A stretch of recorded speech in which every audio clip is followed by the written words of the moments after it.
Hello everyone, स्वागत है आप सभी का एक बार फिर से आपके अपने यूट्यूब चैनल विलेजर्स कॉन्सेप्ट में। दोस्तों, एक और टेस्ट सीरीज़ के साथ आए हैं और ये टेस्ट सीरीज़ है एडुटेरिया पब्लिकेशन का, जो कि बिहार दरोगा के लिए मार्केट में लॉन्च किया गया है। और इस बुक में friends total 15 model practice set जो है दिया हुआ है और ये इसका वॉल्यूम 2 है। तो चलिए फिर शुरू करते हैं आज का सेशन। और आज के सेशन में हम लोग फ्रेंड्स देखेंगे प्रैक्टिस सेट 7 का क्वेश्चन, और इसमें जो है टोटल 100 क्वेश्चन दिया हुआ है।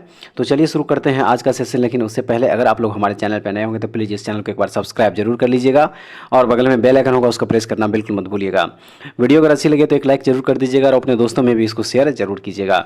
तो फिर चलिए शुरू करते हैं आज का सेशन और देखते हैं प्रैक्टिस सेट 7 का पहला क्वेश्चन। तो इस क्रम में फ्रेंड्स देखिए, जो सबसे पहला क्वेश्चन यहाँ पे दिया हुआ है, कह रहा है इस क्वेश्चन में कि जैमिनीय उपनिषद किस वेद से संबंधित है। किस वेद से संबंधित है?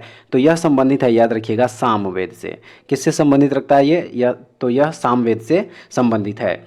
नेक्स्ट देखेंगे क्वेश्चन नंबर 2, और देखिए इस क्वेश्चन में कह रहा है कि गौतमी बलश्री का संबंध किस अभिलेख से है। गौतमी बलश्री का संबंध किस अभिलेख से है?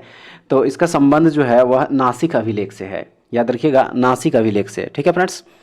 उसके बाद देखेंगे अगला क्वेश्चन यहाँ पे क्वेश्चन नंबर 3, और देखिए इसमें कह रहा है कि R37 कब्रिस्तान का प्रमाण कहाँ से प्राप्त हुआ है। R37 कब्रिस्तान का प्रमाण कहाँ से प्राप्त हुआ है? तो यह प्राप्त हुआ है हड़प्पा से। आइए अब देखते हैं अगला क्वेश्चन, क्वेश्चन नंबर 4, और देखिए इस क्वेश्चन में कह रहा है कि उत्तर वैदिक काल में हल को किस नाम से जाना जाता था। हल को किस नाम से जाना जाता था? तो देखिए उत्तर वैदिक काल में हल को सीर नाम से जाना जाता था फ्रेंड्स। ठीक है, सीर नाम से जाना जाता था, याद रखिएगा। उत्तर वैदिक काल में हल को सीर तथा कृषि भूमि को सीता कहा जाता था, ये भी याद रखिएगा। और इस काल की जानकारी हमें सामवेद, यजुर्वेद तथा अथर्ववेद से मिलती है। तो ऑप्शन नंबर बी जो है इसका सही आंसर हो जाएगा। देखिए नेक्स्ट क्वेश्चन जो यहाँ पे है क्वेश्चन नंबर 5, कह रहा है इस क्वेश्चन में कि दिल्ली सल्तनत के किस शासक ने अपने दरबार में न्याय का घंटा लगवाया था। तो वह शासक है इल्तुतमिश। ठीक है, इल्तुतमिश जो है इसका सही आंसर हो जाएगा। अगला देख लीजिए यहाँ पे 6 नंबर, और देखिए इसमें कह रहा है कि 1857 की क्रांति से संबंधित पुस्तक द ग्रेट रिवेलियन के लेखक कौन है। द ग्रेट रिवेलियन के लेखक कौन है? तो देखिए इस पुस्तक के लेखक है अशोक मेहता। अशोक मेहता जो है द ग्रेट रिवेलियन पुस्तक के लेखक है। ऑप्शन नंबर बी सही होगा। अगला देख लीजिए यहाँ पे 7 नंबर, और देखिए इस क्वेश्चन में कह रहा है कि अखिल भारतीय साम्यवादी दल की स्थापना कब की गई थी। अखिल भारतीय साम्यवादी दल की स्थापना, तो देखिए इसकी स्थापना जो हुआ था वह हुआ था 1925 ईस्वी में। 1925 ईस्वी में अखिल भारतीय साम्यवादी दल की स्थापना करी गई थी, याद रखिएगा।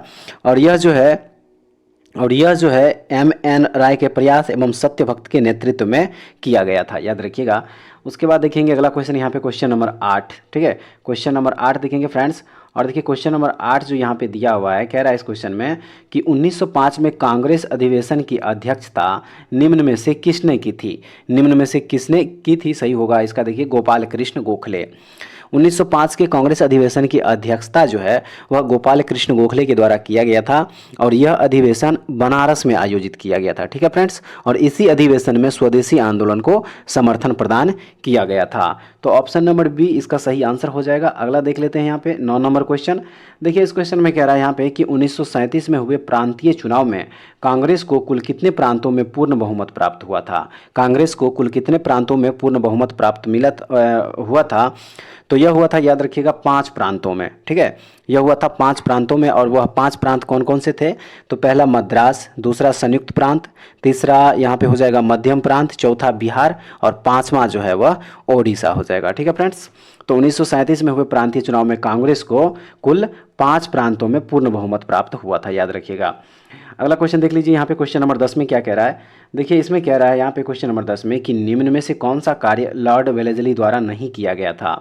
लॉर्ड वेलेस्ली द्वारा जो है नहीं किया गया था। और देखिए 2 ऑप्शन यहाँ पे दिया हुआ है कि पेशवा के साथ बेसिन की संधि और फोर्ट विलियम कॉलेज की स्थापना। और 2 ऑप्शन जो है फ्रेंड्स यहाँ पे देखेंगे इधर दिया हुआ है। देखिए 2 ऑप्शन जो है यहाँ पे और दिया हुआ है। पहला ऑप्शन यहाँ है कि सहायक संधि की नीति को अपनाया। क्या दिया हुआ है? सहायक संधि की नीति को अपनाया। और ऑप्शन नंबर डी में दिया हुआ है कि इनमें से कोई नहीं। तो देखिए इसका सही आंसर हो जाएगा यहाँ पे इनमें से कोई नहीं हो जाएगा फ्रेंड्स। क्या हो जाएगा? इनमें से कोई नहीं हो जाएगा, ऑप्शन नंबर डी। चलिए देखते हैं अब अगला क्वेश्चन यहाँ पे क्वेश्चन नंबर 11, और देखिए इसमें कह रहा है कि गंडमक की संधि के साथ किस युद्ध की समाप्ति हुई थी। गंडमक की संधि के साथ किस युद्ध की समाप्ति हुई थी? तो यह हुई थी द्वितीय आंग्ल अफगान युद्ध की समाप्ति। ठीक है, द्वितीय आंग्ल अफगान युद्ध की समाप्ति हुई थी गंडमक की संधि के साथ फ्रेंड्स। ठीक है, तो देखिए ऑप्शन नंबर सी जो है इसका सही आंसर हो जाएगा। उसके बाद चलिए देखेंगे अगला क्वेश्चन 12 नंबर, और देखिए इस क्वेश्चन में यहाँ पे कह रहा है कि बिहार में लोटा विद्रोह किस स्थान पर हुआ था। बिहार में लोटा विद्रोह किस स्थान पर हुआ था, तो यह हुआ था मुजफ्फरपुर में। कहाँ हुआ था, मुजफ्फरपुर में हुआ था। लोटा विद्रोह जो है यह 1856 ईस्वी में हुआ था फ्रेंड्स, याद रखिएगा। लोटा विद्रोह 1856 में मुजफ्फरपुर में हुआ था और यहाँ की जेल के कैदियों ने पीतल के लोटा के स्थान पर मिट्टी का लोटा दिए जाने का विरोध किया था। ये भी याद रखिएगा। ऑप्शन नंबर ए जो है इस क्वेश्चन का सही आंसर हो जाएगा मुजफ्फरपुर। चलिए देखते हैं अगला क्वेश्चन यहाँ पे 13 नंबर। और देखिए इस क्वेश्चन में कह रहा है कि नेहरू रिपोर्ट तैयार करने वाली कमेटी के सदस्यों में निम्न में से कौन शामिल नहीं था। निम्न में से कौन शामिल नहीं था, तो देखिए सही हो जाएगा इसका एनी बेसेंट। एनी बेसेंट जो है इसका सही आंसर हो जाएगा। ठीक है, आइए अब देखते हैं अगला क्वेश्चन, क्वेश्चन नंबर 14। और देखिए इसमें कह रहा है कि निम्न में से किसे आधुनिक भारत का प्रथम राष्ट्रवादी कवि माना जाता है। तो यह माना जाता है विवियन डेरोजियो को। विवियन डेरोजियो को आधुनिक भारत का प्रथम राष्ट्रवादी कवि माना जाता है, याद रखिएगा फ्रेंड्स। ऑप्शन नंबर डी सही हो जाएगा। उसके बाद देखेंगे अगला क्वेश्चन यहाँ पे 15 नंबर। और देखिए इस क्वेश्चन में कह रहा है कि बाल गंगाधर तिलक द्वारा गीता रहस्य नामक पुस्तक की रचना कहाँ की गई थी। कहाँ की गई थी, तो यह रचना की गई थी मांडले में। कहाँ की गई थी, मांडले में जो है गीता रहस्य नामक पुस्तक की रचना की गई थी बाल गंगाधर तिलक के द्वारा। नेक्स्ट देखेंगे यहाँ पे 16 नंबर क्वेश्चन। और देखिए इस क्वेश्चन में यहाँ पे कह रहा है इसमें कि निम्नलिखित में से कौन सी नदी एस्चुअरी नहीं बनाती है। इनमें से कौन सी नदी एस्चुअरी नहीं बनाती है, तो सही आंसर है इसका देखिए ये महानदी जो है, महानदी एस्चुअरी नहीं बनाती है। ठीक है फ्रेंड्स, महानदी एस्चुअरी नहीं बनाती है। ऑप्शन नंबर डी इसका सही आंसर हो जाएगा। उसके बाद चलिए देखते हैं अगला क्वेश्चन यहाँ पे 17 नंबर। और देखिए इसमें कह रहा है कि निम्नलिखित में से कौन अध्यारोपित नदी का उदाहरण है। निम्नलिखित में से कौन अध्यारोपित नदी का उदाहरण है, तो सही हो जाएगा इसका देखिए चंबल। चंबल जो है अध्यारोपित नदी का उदाहरण है, याद रखिएगा। ऑप्शन नंबर ए सही होगा। अगला देख लेते हैं यहाँ पे 18 नंबर क्वेश्चन। और देखिए इस क्वेश्चन में कह रहा है कि निम्नलिखित में से कौन सा झील लैगून नहीं है। निम्नलिखित में से कौन सा झील लैगून इसमें नहीं है, तो यह हो जाएगा पेरियार झील। देखिए पेरियार झील जो है इनमें से लैगून झील नहीं है। ठीक है फ्रेंड्स, उसके बाद देखेंगे अगला क्वेश्चन यहाँ पे 19 नंबर। और देखिए इसमें कह रहा है कि भारत में ग्रीष्मकालीन मानसून की प्रवाह की सामान्य दिशा है कौन सा। सही आंसर हो जाएगा इसका दक्षिण पश्चिम से उत्तर पूर्व। दक्षिण पश्चिम से उत्तर पूर्व जो है भारत में ग्रीष्मकालीन मानसून की प्रवाह की सामान्य दिशा है। ऑप्शन नंबर सी सही हो जाएगा। अगला देख लेंगे यहाँ पे 20 नंबर क्वेश्चन। देखिए क्वेश्चन नंबर 20 जो फ्रेंड्स यहाँ पे दिया हुआ है, क्वेश्चन नंबर 20 इसमें यहाँ पे कह रहा है कि निम्नलिखित में से किस ग्रह का घनत्व सर्वाधिक है। किस ग्रह का घनत्व, तो वह ग्रह है शुक्र ग्रह। देखिए शुक्र ग्रह का जो घनत्व है वह सर्वाधिक होता है, याद रखिएगा। उसके बाद चलिए देखेंगे अगला क्वेश्चन 21 नंबर। और देखिए इसमें कह रहा है यहाँ पे अंतर्राष्ट्रीय तिथि रेखा निम्नलिखित में से किससे गुजरती है। निम्नलिखित में से किससे गुजरती है, तो यहाँ पे हो जाएगा इनमें से सभी। इनमें से सभी आर्कटिक सागर से, बेरिंग स्ट्रेट से, चूकी सागर से, इन सभी से जो है अंतर्राष्ट्रीय तिथि रेखा गुजरती है। नेक्स्ट देखेंगे यहाँ पे 22 नंबर। और देखिए इसमें कह रहा है कि विश्व का सबसे अधिक सक्रिय ज्वालामुखी इनमें से कौन सा है, तो सक्रिय ज्वालामुखी यहाँ पे हो जाएगा किलायु। देखिए किलायु ज्वालामुखी जो है इनमें से सबसे अधिक सक्रिय ज्वालामुखी है। ऑप्शन नंबर यहाँ पे डी जो है सही हो जाएगा। ठीक है फ्रेंड्स, विश्व का सबसे अधिक सक्रिय ज्वालामुखी किलायु है जो हवाई द्वीप USA में स्थित है। ठीक है, चलिए देखेंगे अगला क्वेश्चन यहाँ पे 23 नंबर में क्या कह रहा है। देखिए इसमें है कि निम्नलिखित में से किस महाद्वीप को the land of golden fleece कहा जाता है। किस महाद्वीप को, तो यह कहा जाता है ऑस्ट्रेलिया को। ऑस्ट्रेलिया महाद्वीप को the land of golden fleece कहा जाता है। अगला देख लीजिए यहाँ पे 24 नंबर में। और देखिए इसमें कह रहा है कि पृथ्वी के किस भाग पर अपकेंद्रीय बल सर्वाधिक होती है। पृथ्वी के किस भाग पर, तो यह हो जाएगा यहाँ पे विषुवत रेखा। देखिए पृथ्वी के विषुवत रेखा पर जो है अपकेंद्रीय बल सर्वाधिक होता है। ऑप्शन नंबर ए सही होगा। अगला देख लीजिए यहाँ पे 25 नंबर। और देखिए इसमें कह रहा है यहाँ पे कि भारत का पहला तटवर्ती इस्पात कारखाना कहाँ लगाया गया। भारत का पहला तटवर्ती इस्पात कारखाना कहाँ लगाया गया, तो यह लगाया गया आंध्र प्रदेश में। कहाँ पे लगाया गया, यह आंध्र प्रदेश में जो है लगाया गया है। और देश का पहला लौह इस्पात कारखाना जो है 1874 ईस्वी में बराकर नदी के किनारे कुल्टी पश्चिम बंगाल में लगाया था। कब लगाया था, 1874 ईस्वी में। ठीक है, चलिए देखेंगे अगला क्वेश्चन यहाँ पे 26 नंबर में क्या कह रहा है। देखिए इसमें कह रहा है कि स्वामीनाथन समिति का संबंध किससे है। स्वामीनाथन समिति का संबंध सही आंसर हो जाएगा देखिए इसका जनसंख्या नीति से संबंधित है। नेक्स्ट देख लीजिए यहाँ पे 27 नंबर में क्या कह रहा है। कह रहा है इसमें कि भारतीय लघु उद्योग विकास बैंक यानी कि सिडबी की स्थापना कब की गई थी। इसकी स्थापना कब की गई थी, तो यह किया गया था अप्रैल 1990 ईस्वी में। अगला देखेंगे यहाँ पे 28 नंबर। और देखिए 28 नंबर जो क्वेश्चन दिया हुआ कह रहा है इसमें कि ऐसी स्थिति जिसमें मुद्रास्फीति तथा मंदी दोनों ही स्थितियाँ साथ साथ बनी रहे क्या कहलाती है? क्या कहलाती है? तो इसे स्टैगफ्लेशन कहा जाता है। क्या कहा जाता है? स्टैगफ्लेशन। Option number C. अगला देखिए यहाँ पे कह रहा है कि वैधानिक तरलता अनुपात SLR की अधिकतम सीमा कितनी हो सकती है? अधिकतम सीमा कितनी हो सकती है? तो यह हो सकती है अधिकतम 40%। ऑप्शन नंबर सी। 30 नंबर देखिए यहाँ पे कह रहा है इसमें कि किस पंचवर्षीय योजना का मुख्य उद्देश्य समाजवादी समाज की स्थापना करना था? किस पंचवर्षीय योजना का मुख्य उद्देश्य था? तो यह हो जाएगा देखिए दूसरा जो पंचवर्षीय योजना था, दूसरा पंचवर्षीय योजना जिसका कि कार्यकाल 1956 से 61 था। यह योजना PC महालनोबिस मॉडल पर आधारित था और इसका उद्देश्य जो है वह समाजवादी समाज की स्थापना करना था और इसमें भारी उद्योगों एवं खनिजों को प्राथमिकता दी गई थी। तो ऑप्शन नंबर ए जो है इसका सही आंसर होगा। अगला देख लीजिए यहाँ पे 31 नंबर क्वेश्चन में क्या कह रहा है? कह रहा है कि पथ कर एवं विद्युत कर किस सूची का विषय है? पथ कर एवं विद्युत कर किस सूची का विषय है? तो यह हो जाएगा राज्य सूची का विषय। ठीक है, ऑप्शन नंबर बी सही होगा। अगला देख लीजिए यहाँ पे अब देखेंगे हम लोग 32 नंबर क्वेश्चन। और देखिए क्वेश्चन नंबर जो 32 में यहाँ पे फ्रेंड्स दिया हुआ है, देखिए कह रहा है इस क्वेश्चन में कि अस्थाई मित्र व्ययता समिति के नाम से किस समिति को जाना जाता है? किस समिति को जाना जाता है? तो यह जाना जाता है प्राक्कलन समिति को। ऑप्शन नंबर बी जो है सही हो जाएगा। प्राक्कलन समिति इसका सही आंसर हो जाएगा। स्वतंत्रता के बाद पहली बार प्राक्कलन समिति की स्थापना जॉन मथाई की सिफारिश पर 1950 ईस्वी में की गई थी। कब की गई थी? 1950 ईस्वी में। और इसमें कुल 30 सदस्य होते हैं फ्रेंड्स, याद रखिएगा। इसमें मेंबर जो है टोटल कितने होते हैं? 30 मेंबर इसमें होते हैं जो केवल लोकसभा के होते हैं। और इस समिति को अस्थाई मितव्ययता समिति के उपनाम से भी जाना जाता है, तो याद रखिएगा आप लोग। ठीक है, चलिए देखते हैं अगला क्वेश्चन यहाँ पे 33 नंबर। देखिए 33 नंबर जो क्वेश्चन यहाँ पे दिया फ्रेंड्स कह रहा है इसमें संविधान सभा द्वारा राष्ट्रीय गीत को स्वीकृति कब प्रदान की गई? संविधान सभा द्वारा राष्ट्रीय गीत को स्वीकृति कब प्रदान की गई थी? तो यह हो जाएगा यहाँ पे देखिए 24 जनवरी 1950 को। 24 जनवरी 1950 को संविधान सभा द्वारा जो है राष्ट्रीय गीत की स्वीकृति प्रदान की गई थी। उसके बाद चलिए देखते हैं अब अगला क्वेश्चन। यहाँ पे क्वेश्चन नंबर हो जाएगा 34। देखिए क्वेश्चन नंबर जो 34 फ्रेंड्स यहाँ पे दिया हुआ है, कह रहा है इस क्वेश्चन में कि उद्देशिका का विचार किस देश के संविधान से लिया गया है? किस देश के संविधान से? तो यह हो जाएगा अमेरिका के संविधान से। ठीक है फ्रेंड्स, मूल अधिकार, न्यायिक पुनर्विलोकन, संविधान की सर्वोच्चता, राष्ट्रपति पर महाभियोग तथा उद्देशिका का विचार जो है वह अमेरिका के संविधान से लिया गया है। याद रखिएगा, ऑप्शन नंबर डी सही होगा। अगला देख लीजिए यहाँ पे 35 नंबर।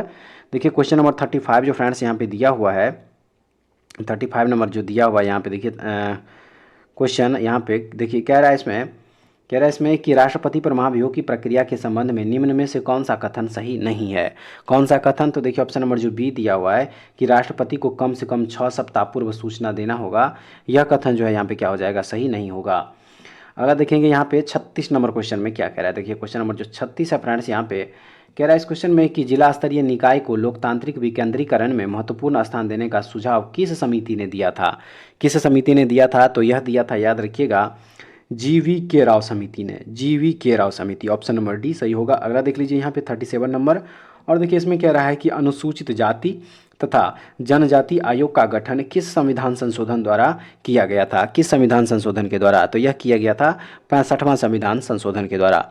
65वां संविधान संशोधन अधिनियम 1990 में पारित किया गया था और इसके तहत अनुच्छेद 338 का संशोधन कर अनुसूचित जाति तथा जनजाति आयोग का गठन किया गया था। याद रखिएगा। ठीक है फ्रेंड्स, चलिए देखते हैं अगला क्वेश्चन यहाँ पे 38 नंबर में क्या कह रहा है। देखिए इसमें कह रहा है कि निम्न में से कौन सा एक शास्त्रीय भाषा नहीं है?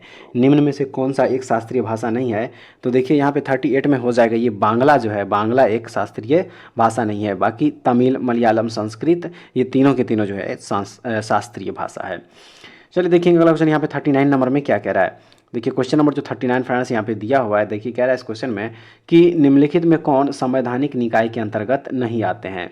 संवैधानिक निकाय के अंतर्गत नहीं आते हैं तो यहाँ पे हो जाएगा ऑप्शन नंबर बी, यानी कि 1 और 2। देखिए 1 और 2 जो है यह संवैधानिक निकाय के अंतर्गत नहीं आता है। 1 में है राष्ट्रीय महिला आयोग और 2 में है राष्ट्रीय मानवाधिकार आयोग। तो ये दोनों के दोनों जो है संवैधानिक निकाय के अंतर्गत नहीं आते हैं। ऑप्शन नंबर बी इस क्वेश्चन का सही आंसर हो जाएगा। देखेंगे अब अगला क्वेश्चन यहाँ पे क्वेश्चन नंबर 40 में क्या कह रहा है। देखिए क्वेश्चन नंबर जो 40 यहाँ पे फ्रेंड्स दिया हुआ है, क्वेश्चन नंबर 40 देखिए कह रहा है इस क्वेश्चन में कि राज्य विधानसभा के निर्वाचन का संचालन कौन करता है? राज्य विधानसभा के निर्वाचन का संचालन कौन करता है? तो देखिए इसका जो सही आंसर हो जाएगा क्वेश्चन नंबर 40 का वो हो जाएगा ऑप्शन नंबर बी जो दिया हुआ है, भारत का निर्वाचन आयोग। यही इसका आंसर हो जाएगा ऑप्शन नंबर बी। अगला देख लीजिए यहाँ पे 41 नंबर, और देखिए इसमें कह रहा है कि निम्नलिखित में कौन भारत का पहला परमाणु ऊर्जा स्टेशन है। परमाणु ऊर्जा स्टेशन है तो वह हो जाएगा यहाँ पे तारापुर परमाणु स्टेशन। तारापुर परमाणु स्टेशन जो है इसका सही आंसर हो जाएगा। और यह तारापुर परमाणु स्टेशन जो है फ्रेंड्स यह महाराष्ट्र में स्थित है, और इस ऊर्जा स्टेशन से 1969 से विद्युत उत्पादन का कार्य हो रहा है। कब से हो रहा है? 1969 ईस्वी से। ठीक है, चलिए देखते हैं अगला क्वेश्चन यहाँ पे 42 नंबर में क्या कह रहा है। देखिए इसमें कह रहा है मानव निर्मित पहला उपग्रह स्पुतनिक 1 को रूस द्वारा कब लॉन्च किया गया था। रूस द्वारा कब लॉन्च किया गया था? तो इसे 1957 ईस्वी में लॉन्च किया गया था, याद रखिएगा। स्पुतनिक 1 जो है मानव निर्मित पहला उपग्रह था जिसे रूस द्वारा 4 अक्टूबर, याद रखिएगा, 4 अक्टूबर 1957 ईस्वी को जो है लॉन्च किया गया था फ्रेंड्स। तो ऑप्शन नंबर बी जो है सही होगा। अगला देख लीजिए यहाँ पे 43 नंबर क्वेश्चन में क्या कह रहा है। कह रहा है इसमें कि श्रृंगार शतक पुस्तक के लेखक कौन है। श्रृंगार शतक पुस्तक के लेखक कौन है? तो इस पुस्तक के लेखक है भर्तृहरि। कौन है? भर्तृहरि है, ऑप्शन नंबर ए। अगला देख लीजिए यहाँ पे 44 नंबर, देखिए इसमें कह रहा है कि अंतर्राष्ट्रीय दिव्यांगता दिवस प्रतिवर्ष कब मनाया जाता है। अंतर्राष्ट्रीय दिव्यांगता दिवस प्रतिवर्ष कब मनाया जाता है? तो यह मनाया जाता है 3 दिसंबर को। कब मनाया जाता है? 3 दिसंबर को यह मनाया जाता था। अगला देख लीजिए 45 नंबर में है कि नहरों का देश नाम से किसे जाना जाता है। नहरों का देश नाम से किसे जाना जाता है? तो यह जाना जाता है पाकिस्तान को। पाकिस्तान को नहरों के देश के नाम से भी जाना जाता है। अगला देख लीजिए यहाँ पे 46 नंबर, कह रहा है इसमें कि निम्नलिखित में कौन सा राष्ट्रीय उद्यान छत्तीसगढ़ में स्थित नहीं है। कौन सा राष्ट्रीय उद्यान छत्तीसगढ़ में स्थित नहीं है? तो देखिए वह राष्ट्रीय उद्यान यहाँ पे हो जाएगा मुकुर्थी। मुकुर्थी राष्ट्रीय उद्यान जो है यह छत्तीसगढ़ में स्थित नहीं है। ठीक है, यह छत्तीसगढ़ में स्थित नहीं है क्योंकि मुकुर्थी राष्ट्रीय उद्यान जो है यह तमिलनाडु में स्थित है फ्रेंड्स। कहाँ पे स्थित है? यह तमिलनाडु में स्थित है, याद रखिएगा, तमिलनाडु।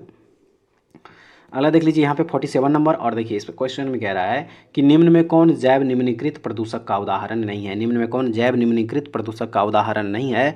तो ये देखिए यह हो जाएगा यहाँ पे प्लास्टिक। देखिए प्लास्टिक जो है यह जैव निम्नीकृत प्रदूषक का उदाहरण नहीं है, ऑप्शन नंबर बी सही होगा। अगला देख लीजिए यहाँ पे 48 नंबर, और देखिए इसमें कह रहा है कि वायु प्रदूषण रोकथाम एवं नियंत्रण अधिनियम किस वर्ष पारित किया गया था। किस वर्ष पारित किया गया था? तो यह पारित किया गया था 1981 यानी कि 1981 ईस्वी में।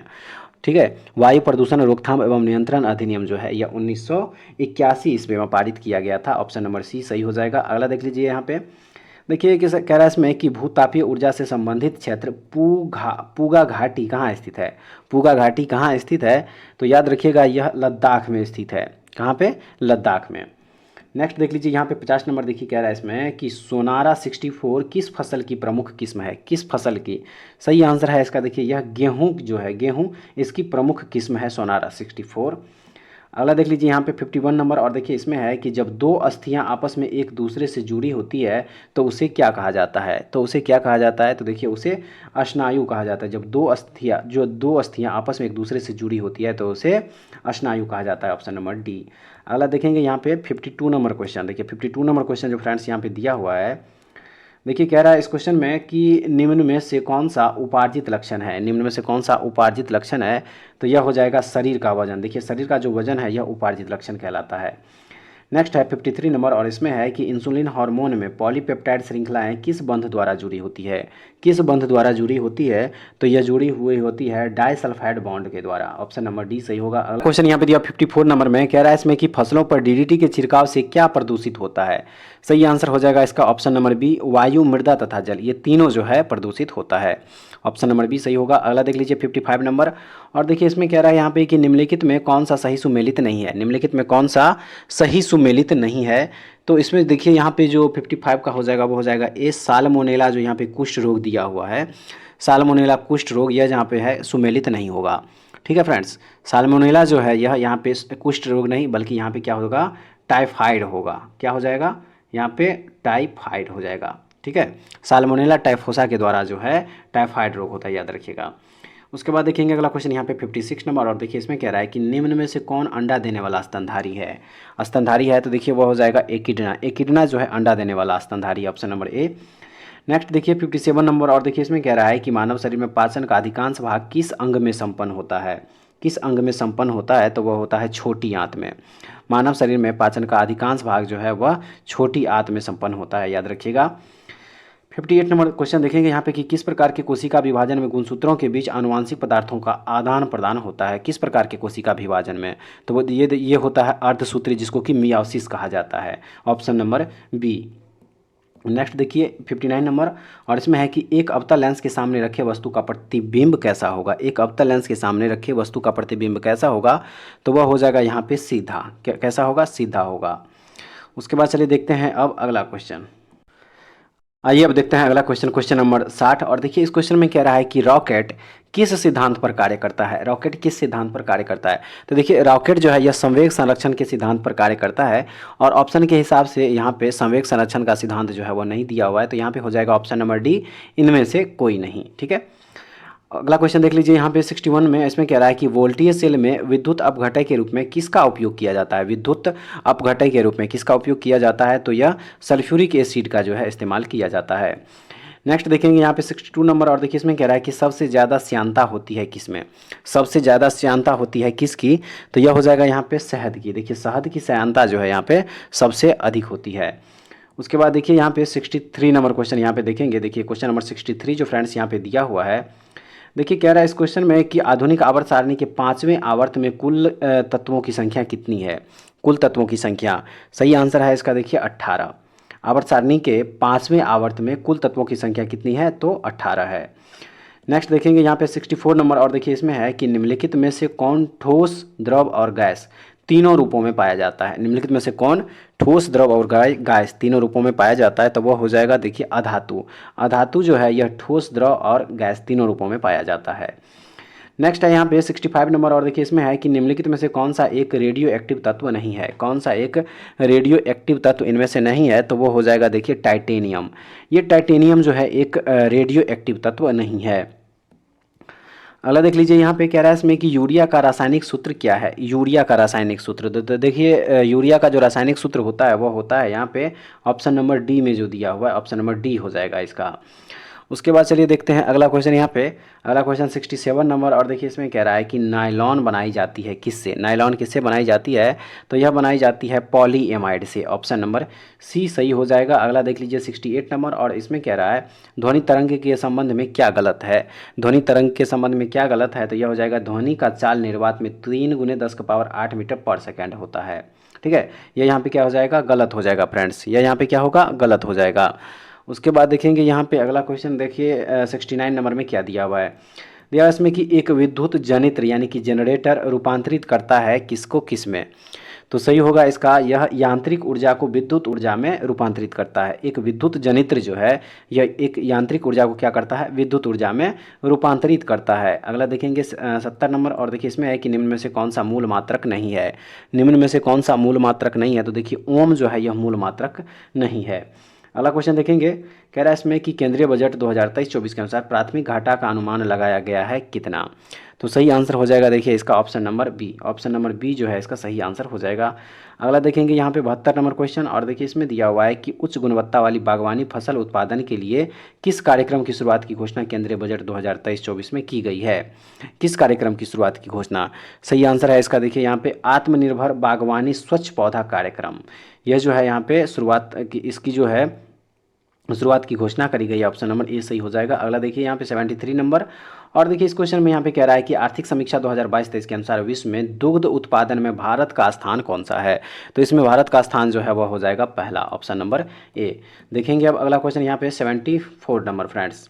यहाँ पे देखेंगे अब 74 नंबर क्वेश्चन क्या कह रहा है इसमें। देखिए क्वेश्चन नंबर 74 जो है 74 देखिए कह रहा है इस क्वेश्चन में 74 में कि आर्थिक समीक्षा 2022-23 के अनुसार दिसंबर 2022 के अंत तक भारत का विदेशी मुद्रा भंडार कितना बिलियन अमेरिकी डॉलर रहा है, तो देखिए 74 का जो आंसर हो जाएगा वो हो जाएगा ऑप्शन नंबर बी, 562.7 बिलियन अमेरिकी डॉलर इसका सही आंसर हो जाएगा। 562.7 बिलियन अमेरिकी dollar, option number B. Next देखिए यहाँ पे 75 नंबर, और देखिए इसमें कह रहा है कि फरवरी 2023 में G20 energy transition working group की प्रथम बैठक का आयोजन कहाँ किया गया, तो यह आयोजन किया गया था बेंगलुरु में। ऑप्शन नंबर सी जो है सही हो जाएगा।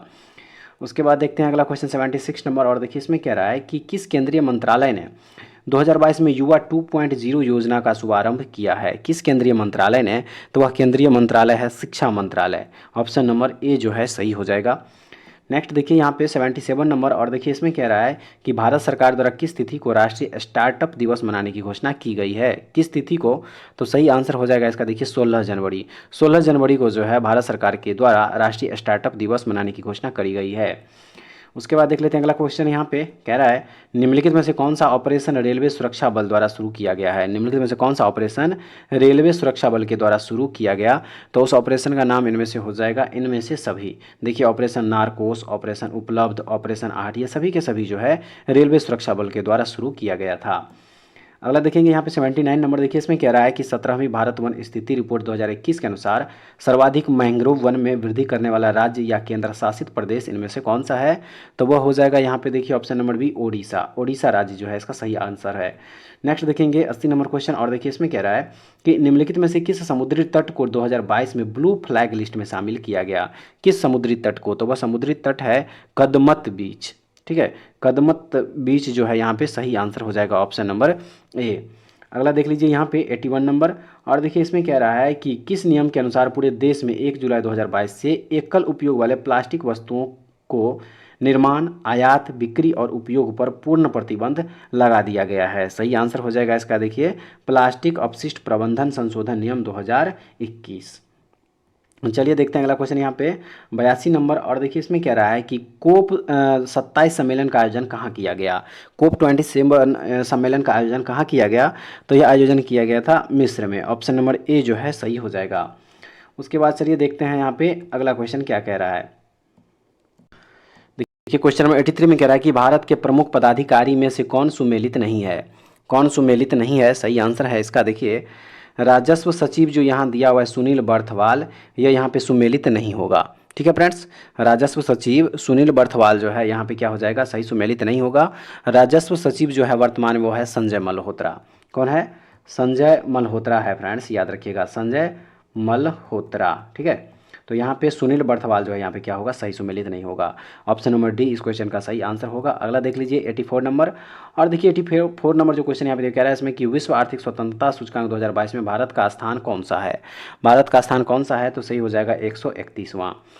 अगला देख लीजिए यहाँ पे, अगला है यहाँ पे 85 नंबर, और देखिए इसमें कह रहा है कि राष्ट्रीय बहुआयामी गरीबी सूचकांक 2021 के अनुसार बिहार के कितने प्रतिशत आबादी बहुआयामी रूप से गरीब है। सही आंसर है इसका देखिए 51.91% आबादी बहुआयामी रूप से गरीब है। नेक्स्ट देखेंगे 86 नंबर, और देखिए इसमें कह रहा है कि वर्ष 2023 में कुल कितने लोगों को पद्म पुरस्कार देने की घोषणा की गई है। सही आंसर है इसका देखिए टोटल 106 लोगों को 2023 में पद्म पुरस्कार देने की घोषणा करी गई है।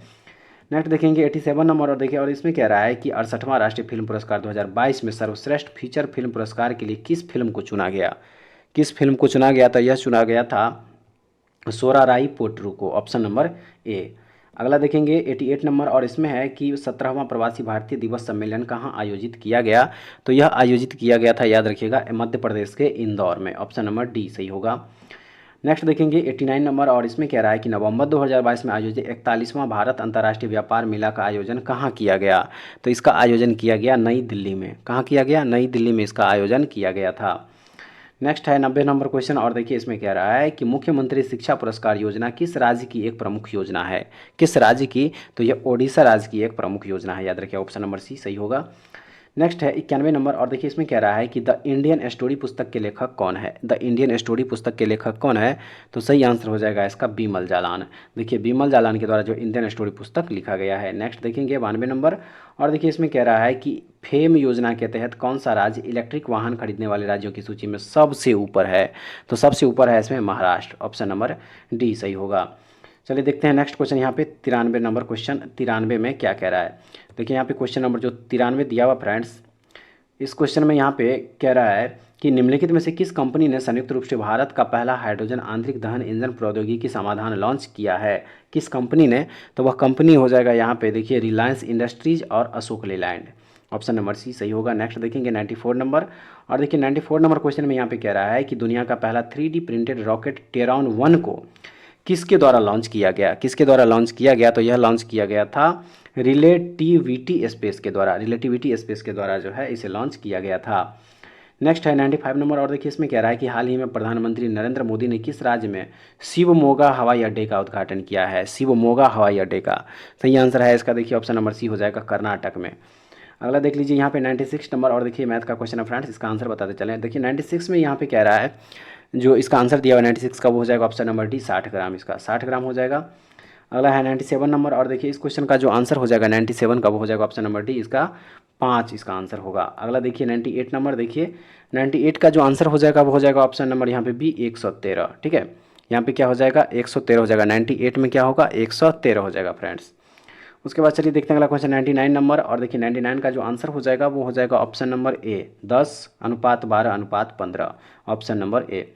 चलिए फ्रेंड्स देख लेते हैं अब इस टेस्ट सीरीज का लास्ट क्वेश्चन, और देखिए इस क्वेश्चन का जो आंसर हो जाएगा वो हो जाएगा ऑप्शन नंबर यहाँ पे सी हो जाएगा MN, ठीक है फ्रेंड्स। तो फ्रेंड्स ये था एडुटेरिया पब्लिकेशन का जो अभी हम लोग बिहार दरोगा के लिए मॉडल प्रैक्टिस सेट कवर कर रहे हैं। आज इसका 7वां प्रैक्टिस सेट जो है हम लोग कवर किए, और इससे पहले हम लोग 6 प्रैक्टिस सेट कवर कर चुके हैं। अगर आप लोग इस वीडियो को नहीं देखे हैं तो हमारे इस चैनल के प्लेलिस्ट में जाके आप लोग इस वीडियो को देख सकते हैं। और PDF अगर चाहिए तो टेलीग्राम चैनल को ज्वाइन कर लीजिए, वहाँ से इसका PDF भी आप लोग डाउनलोड करके देख सकते हैं, ठीक है।